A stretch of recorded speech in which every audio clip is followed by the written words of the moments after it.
மத்தியிலே என்டிஏ கூட்டணி, தமிழகத்திலே அதிமுக தலைமையிலான என்டிஏ கூட்டணி, அதிமுகவினுடைய என்டிஏனுடைய தமிழகத்தினுடைய கூட்டணி தலைவர் ஐயா எடப்பாடியார் அவர்கள். ஐயா எடப்பாடியார் அவர்களை தமிழ் மாநில காங்கிரஸ் கட்சி கூட்டணியில் இருக்கும்போது சேலத்திற்கு நான் வருகை புரிந்து இருக்கும்போது அவர்களை சந்திப்பது என்பது மிகுந்த மரியாதையான சந்திப்பு மட்டுமல்ல, நிச்சயமாக கூட்டணி கட்சி தலைவர் என்ற முறையிலே அரசியல் ரீதியான சந்திப்பு என்பதிலும் மாற்று கருத்து இருக்க முடியாது. காரணம், கிட்டத்தட்ட 173 சட்டமன்ற தொகுதிகளுக்கு சென்று மக்களுடைய எண்ணங்களை மிக தெளிவாக பிரதிபலித்துக் கொண்டிருக்கிறார்கள். குறிப்பாக இன்றைக்கு திமுகவுக்கு தமிழகத்திலே எதிர்மறை வாக்கு அதிகரித்து கொண்டு போய் கொண்டிருக்கிறது என்றால் அதற்கு காரணம் இந்த 173 தொகுதிகளிலே அவர்கள் மக்களுக்கு கொடுத்த விழிப்புணர்வு தான் என்பதிலே மாற்று கருத்து இருக்க முடியாது. எங்களுடைய கூட்டணி கட்சிகளை பொறுத்தவரையிலே பாஜகவினுடைய தலைவர் சுற்றுப்பயணம் செய்து கொண்டிருக்கிறார். தமாகவை பொறுத்தவரையிலே எங்களுடைய மாவட்டங்களை 4 மண்டலமாக பிரித்து மண்டல ரீதியாக நான் சென்று கொண்டிருக்கிறேன். இப்படி இயக்க பணி, மக்கள் பணி, கூட்டணி பணி என்று உறுதியாக இந்த தேர்தலிலே வெல்லக்கூடிய ஒரு சூழலை ஏற்படுத்தி கொண்டிருக்கிறோம்.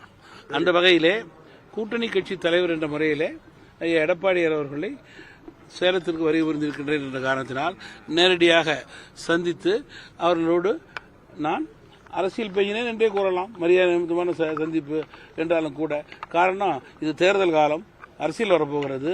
இன்னும் பல கட்சிகள் எங்களோடு கூட்டணியில் சேருவதற்கான பிரகாசமான வாய்ப்பு இருக்கும்போது நிச்சயமாக கூட்டணி கட்சி தலைவர் என்ற முறையில் அரசியல் பேசாமல் என்னால் எப்படி இருக்க முடியாது. தொகுதி பங்கீடு திமுக கூட்டணி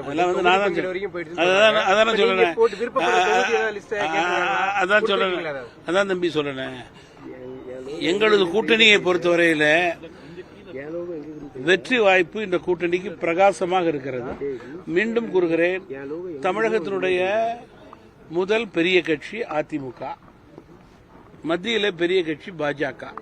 இந்த 2 கட்சிகள் மீது தமிழக மக்கள் நம்பிக்கை வைத்திருக்கிறார்கள். மத்திய அரசோடு இணக்கமான ஒரு சூழல் தமிழகத்திலே அதிமுகவுக்கு இருக்கும்போது ஒத்த கருத்துடைய கட்சிகள், மத்திய மாநில அரசுடைய இணக்கமான கட்சிகள் வெற்றி பெறுவதற்கான சூழல் மேலும் மேலும் பீகார் தேர்தலுக்கு பிறகு பிரகாசமாக அமைந்திருக்கிறது.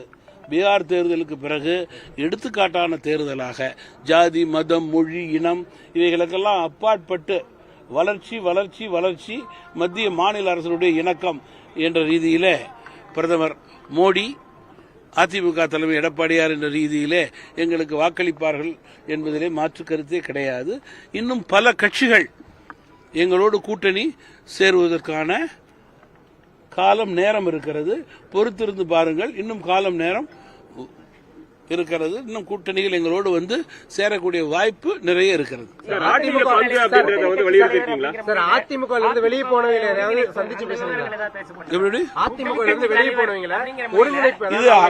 தமாகவை பொறுத்தவரையில தற்போது அதிமுக தமிழகத்துடைய பெரிய கட்சி. அந்த கட்சியோடு நாங்கள் கூட்டணியில் இருக்கிறோம். வெற்றி வாய்ப்பு எங்களுக்கு பிரகாசமாக இருக்கிறது. அந்த நிலையை நாங்கள் தொடர்ந்து கொண்டிருக்கிறோம். எது அவசியமோ தேவையோ அதை மட்டும்தான் தமாக பேசும்.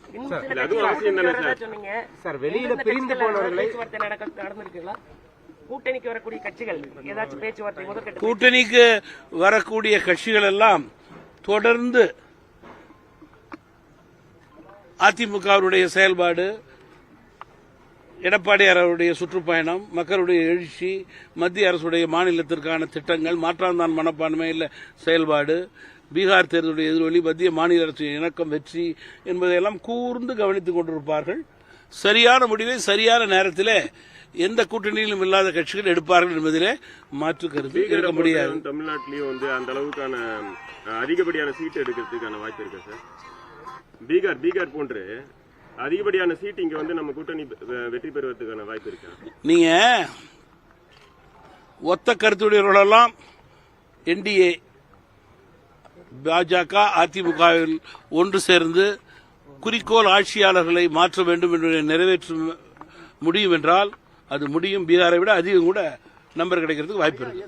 தொடர்ந்து திமுக ஏற்று வருது. இதன் பின்னாடி என்ன? இங்க தேர்தல் முறையாக சரியாக நடக்க வேண்டும் என்றால் தேர்தல் ஆணையத்துடைய கோட்பாடுகள் மிக முக்கியம். மக்கள் நியாயமாக தேர்தல் நடக்க வேண்டும். நியாயமாக தேர்தல் நடந்தால்தான் வாக்குரிமையை அவர்கள் முழுமையாக பயன்படுத்த முடியும் என்று நினைக்கிறார்கள்.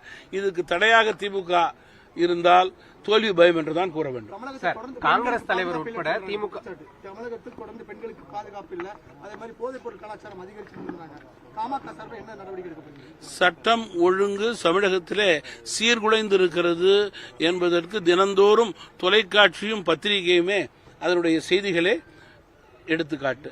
திருட்டு, கொள்ளை, போதைப் பொருள், டாஸ்மாக் இவைகள்தான் குற்றங்களுக்கு காரணம். குற்றங்கள் இதன் அடிப்படையிலே பெருகி வருகிறது. தமிழக அரசு இதனை கட்டுப்படுத்த இயலாத முடியாத அரசாக செயல்பட்டு கொண்டிருக்கிறது. ஒரு வாரத்துக்கு முன்பு கூட கோவையிலே நடந்த ஒரு மாணவிக்கு நடந்த கொடுமை, அதற்கு கூட தமிழ் மாநில காங்கிரஸ் கட்சி சென்ற வாரம் விழிப்புணர்வு ஏற்படுத்தும் வகையிலே கோவையிலே மனித சங்கிலி நடத்தியதை நினைவு கூற விரும்புகிறேன். இந்த ஆட்சி முடிவுக்கு வரும் என்றால் அது மகளிரால், பெண்களால், மாணவிகளால் முடிவுக்கு வரும். சார், இப்ப தமிழக வெற்றி கழகமும் எஸ்ஐஆர் எதுக்குது? அவங்க காங்கிரஸோடவும் ஒரு கூட்டணி அமைப்பதற்கான நடவடிக்கை இருப்பதா பேசப்படுது. அந்த கட்சியினுடைய அதிகாரப்பூர்வமான பிரதிநிதியே நேற்று தொலைக்காட்சியிலே பேட்டி கொடுத்திருக்கிறார். அதை நீங்கள் உறுதிப்படுத்திக் கொண்டால் போதும். நான் அதிகாரப்பூர்வமான பிரதிநிதி அல்ல அந்த கட்சிக்கு. அவர் சொன்னதை உறுதிப்படுத்திக் கொண்டால் போதும். நான் எந்த விதத்திலும் அந்த கட்சிக்கு அதிகாரப்பூர்வமான பிரதிநிதி அல்ல.